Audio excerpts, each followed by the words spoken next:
So, what's the story? And I think it's pretty safe to say we all love a great story.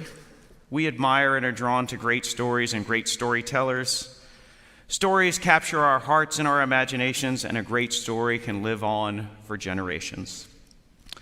And while stories can be a way to convey facts and actual history, it's not usually the case. Stories, at their root, are meant to be great stories. The point being that stories can contain truth without being actually factual. And I'm sure, like you may know some great storytellers. People with what seems like an endless supply of interesting, wild, crazy, or captivating stories. But the reality is we are all storytellers, at least at some point in our lives. And again, while stories can contain facts, sometimes they can be embellished. Sometimes certain elements may end up on the cutting room floor in place of other more pleasant, interesting, or audience-appropriate things. Now, maybe not, but my guess is in answer to one of the following, you yourself may have engaged in some form of storytelling. In response to questions like, how are you doing today?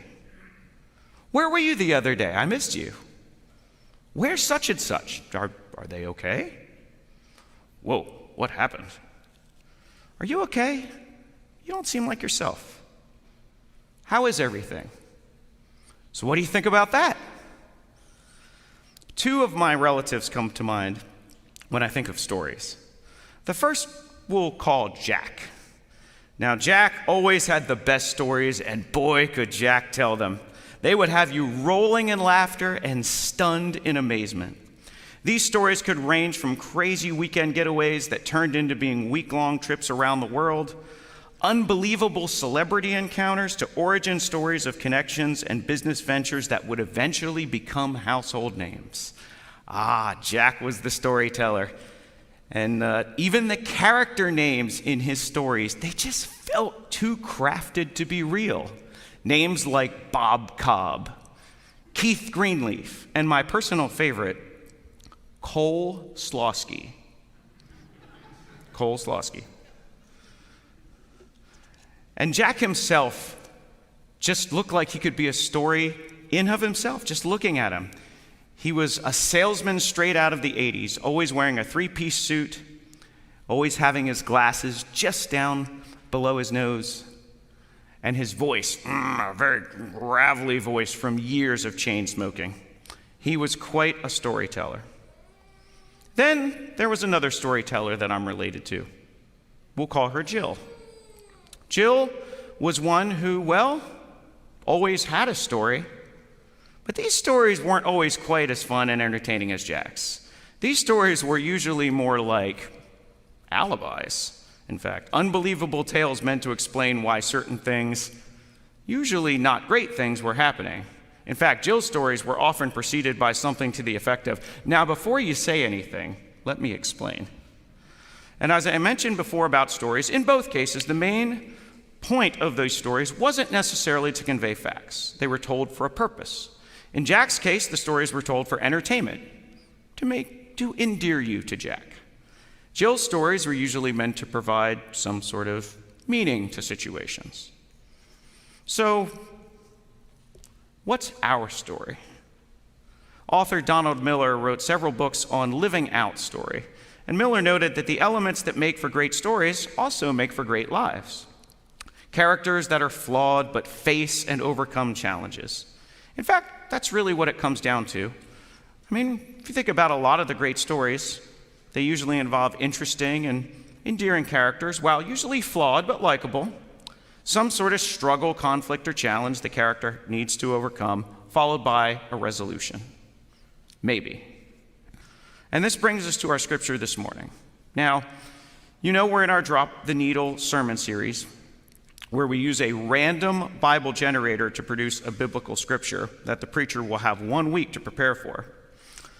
And like I said, I was hoping for something sort of interesting, maybe a little challenging.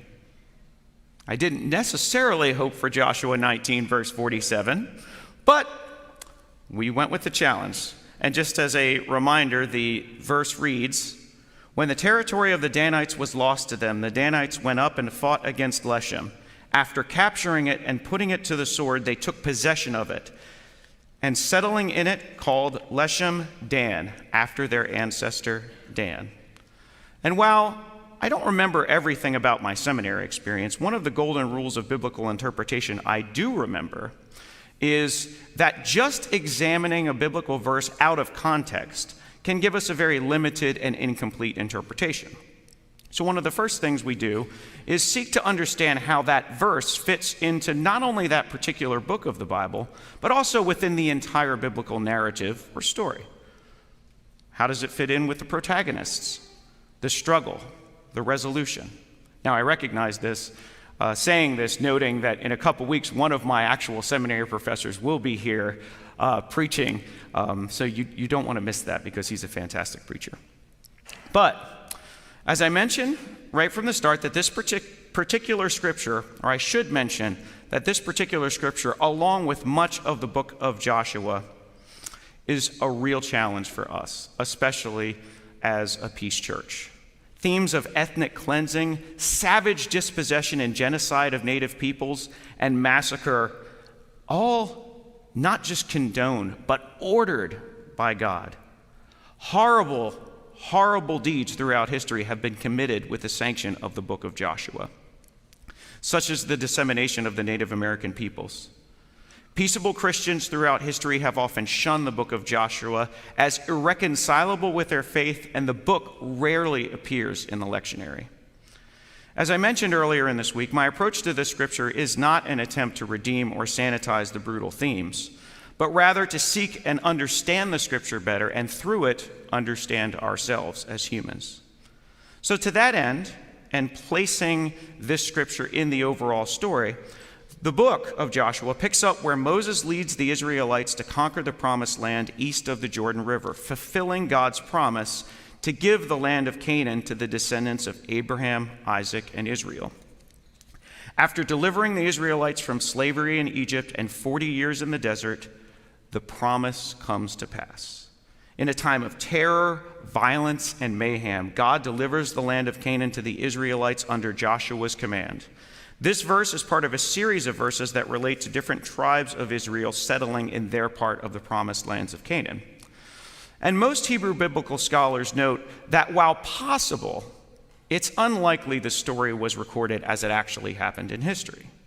Many of the towns destroyed in the book of Joshua do not agree with the archaeological evidence of this period before what's known as Israelite monarchy, or the time of David. The features of the book indicate the book was not composed as an accurate account of history, but rather a gradual composition, which likely happened during that time of David, from maybe 200 to 600 years after the supposed events had occurred. So for some perspective, this would be like us writing now about events that happened as early as 1420.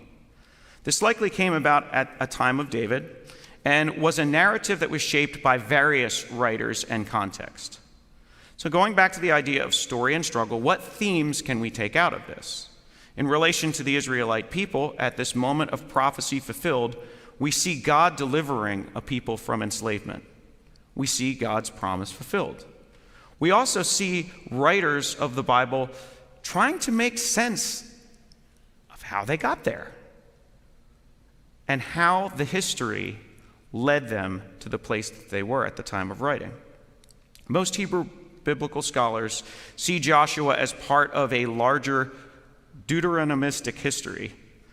I'd try to say that 3 times fast, but if you look in episode 4, I think I try to say that after about a 7-mile run. It's entertaining. It's worth watching. I'm not going to try to say it again. But that history is a conglomeration of monarchical historical sources, some going back to the time of David himself, that have been edited according to an overarching concept, and that is to claim David's sovereignty over all of Israel. Now, we're right to ask, why in the world would God give the Israelites the right to dispossess the Canaanites of their land? Well, this goes back to that story of Noah and the curse to Canaan in Genesis 9:25-26, and that whole thing about Ham seeing Noah naked in his tent after he passed out drunk. And yes, that is one of the scriptures that's in there. And the source of the myth was the court of the house of David, which produced the history and the world of Israel. Biblical scholar Robert Koot notes that the myth of God's promise of the land to Israel, essential to the story of Joshua, together with the related myths of a unified nation descended from a single family arriving from outside, originated in the house of David to explain David's sovereignty over greater Israel. So that's a lot. We'll break that down.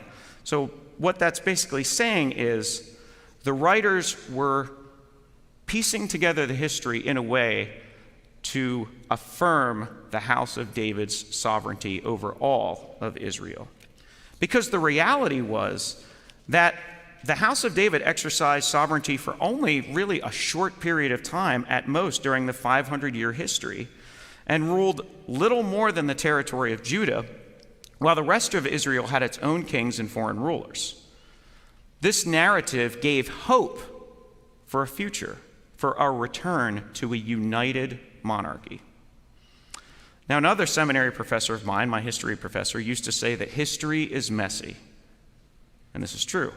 Life is messy, and we as humans have a desire for order in chaos and to make sense of what can feel senseless around us.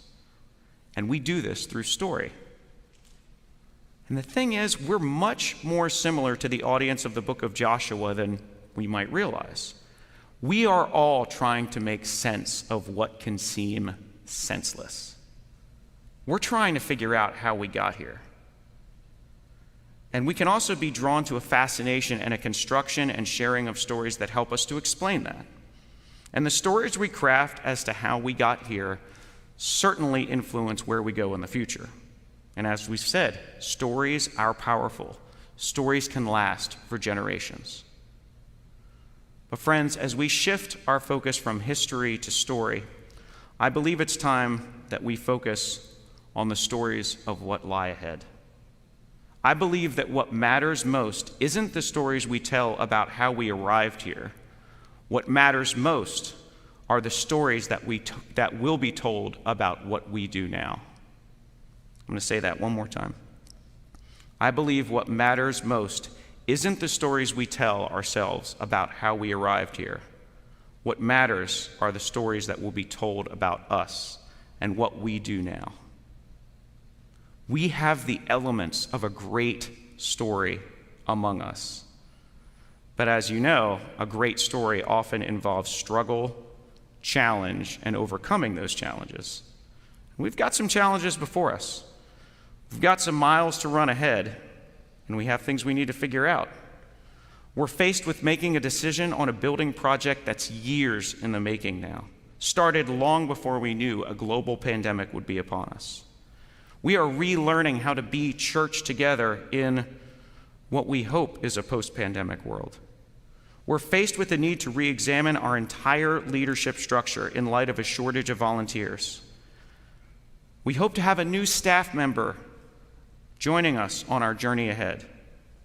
We not only have leadership positions in the church we need to fill, but we need to figure out what type of leadership structure is right for us now, in this time. This week for me felt in many ways like its own adventure story. For those of you who've been following along, you know that I set forth this challenge of running 40 miles in 7 days, and not being a runner, this felt like a lot to me, and vlogging each step along the way. So for some of you, if you've tuned in, you might have gotten a kick out of my attempts at running. For others of you who enjoy biblical interpretation, you could also see how each day brought with it its own sort of set of reflections on the scripture. It was almost like a sermon unfolding before your eyes. And I thought it would be fun to do just a little bit of a recap on what each day's thoughts were. So Monday, our challenge began. And I thought about the challenges faced by the Israelites throughout the biblical narrative, from simple origins to slavery in Egypt, wandering in the desert for 40 years, finally reaching the promised land, building a temple and a kingdom. The kingdom separated and falls. Into exile they go. They come back from exile, build a second temple. And then sometime after, a Palestinian Jew comes along, changes everything. We all face challenges in our lives, and we're certainly facing challenges now. But we are on this path together. Tuesday, unexpected setbacks happened along the way, like babies waking up in the night. But the main thing is we adapt and we move on. And I thought about gratitude and what a privilege it was just to be able to do a challenge like that. And in our gratitude, sometimes we can ask, how did we get here? How did I get so lucky? When things go bad, we can ask that same question. How did I get here? How did we end up here? From those first books of the Bible to Psalms and even Joshua, one of the things I love most about the Hebrew Bible is they're keeping it real. It can reflect the very real messiness of being human, not being afraid to express that range of emotions from gratitude to anger to despair to feelings of absolute desperation. Those writings reflect us as humans, and that we're all just trying to figure it out. Biblical scholars believe that Joshua was written long after the events that it described. Many believe it was written during the time of David. And those authors were looking back. They're trying to figure it out. Wednesday, I thought about the need for challenge to grow. And I thought about the fact that through this process of running, I'm learning that our bodies are made to adapt in light of self-preservation. They're made to put forth less effort. So, like running, and this is why if you followed along, I tried to change things up a little bit, because if we don't change things, if we just do the same things all the time, eventually our bodies adapt and we stop growing. And in a way, that's sort of the argument sometimes against doing certain cardiovascular exercise in a certain way, that eventually, well, I'll just adapt to it and then it won't really burn calories in a certain way. And this is actually a good thing. But I thought about that. What does that mean for us as a church community? This idea that if we just keep doing the same things over and over again, we're never forcing ourselves to adapt and to change. Now again, if we push ourselves too hard, we can break. But we need challenge, and we need to face those challenges in order to be able to grow, to build. Thursday, I thought about the fuel that we need, the importance of rest, recovery, Sabbath, and the things we take in. We've often heard input, output, taking in good things produces good things. If you saw Thursday's attempt at an 8-mile run, you noticed I learned that the hard way. I also noted the value of community and lifting each other, in holding ourselves accountable. And in those times that I was tempted to stop, knowing that I would need to make those vlogs, and knowing that I would need to face you all today, kept me going. I also thought about brokenness and how we all feel broken at some time or another. And we hear this phrase that through our brokenness can be our greatest strengths, but I thought about things I learned about running and how if we run a lot and if we do it in a progressive way, things break. We actually get microfractures in our feet and in our bones, but it's in those microfractures healing that we become stronger. We are able to run longer, faster, harder. I also noted the value of consistency, that when we think about Ecclesiastes and doing things in moderation, that maybe it's not so much moderation being small amounts, but consistency, the value of showing up, facing the challenges, even in those times that we just don't want to. Friday, when I thought I was over the hump, realizing that part of the story, when you thought you got through the worst of things, you realize that an even bigger challenge lies ahead. I thought about the Israelites spending all that time in slavery in Egypt. And Moses, with God, saved them from that, parted the Red Sea. We made it. We're free. Only to wander in the desert another 40 years. But isn't that how life can be sometimes? Sometimes after we might break free of whatever it is that we feel is enslaving us, that thing that's holding us back, it could be addiction, it could be a bad relationship, and we break free and we're like, yes, I did it. But then in that new reality, we find ourselves wandering in the desert. And we need to figure out where to go, what to do. And sometimes that challenge can be the hardest. I think about this pandemic. We think just when we thought we were through, sometimes a new obstacle comes before us that we need to face. So what do we want our story to be? And how did this 40 days or 40-mile challenge all end? So Herb, we've got a quick 3-minute grand finale. You could say this is the end to the cliffhanger, so hope you enjoy. All right, everybody, good afternoon. It is 2 o'clock on Saturday afternoon. Pretty warm, a little humid, but this, I believe, is going to be the last day of this challenge. It's technically day 6. Tomorrow would be day 7, which is when I will see you guys, hopefully virtually or in person at church. And we're going to go for it. I calculated all my mileage up until this point, and counting the sprint day, I have 5 more miles to go. It's either do the mileage now or the mileage tomorrow morning before church, or on the way to church, but I don't know that would be the wisest of choices. But alas, I've not always been known for making the wisest of choices, perhaps the least of these being a 40-mile in 7-day challenge. But we're going to go for it today. A lot of you guys post some different things and reach out to me and say that you're doing challenge too. Now, we've sort of held ourselves accountable, and I feel that our collective sense of community is inspiring me to finish this. So we set forth to do 40 miles. We're going to try to finish 40 miles today. So we'll be back. All right, everybody. I'm happy to say that's 5 miles for the day, which means 40 miles for the week, which means we completed this challenge together.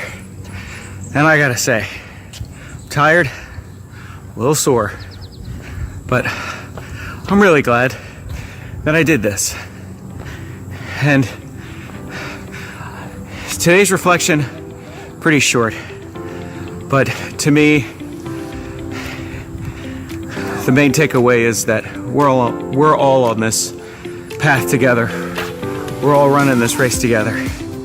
And knowing that we're in community that's really the thing that kept me going in those times that I wanted to quit.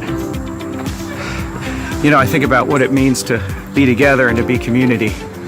And it's sort of a two-way street. Because one is being vulnerable enough or being comfortable enough to be vulnerable. And I have to say, making videos of yourself after a run, especially when you're not a runner, that feels pretty darn vulnerable. But I wanted to open up my world a little bit. And I have to say, you all have been amazing in terms of reaching out, all the messages that you all have sent, leaving comments, all the encouragement, emails. It's been fantastic. It's really what's kept me going. So remember, we're all in this together. Just when we think we can't do it, we look towards each other. We rely on our community.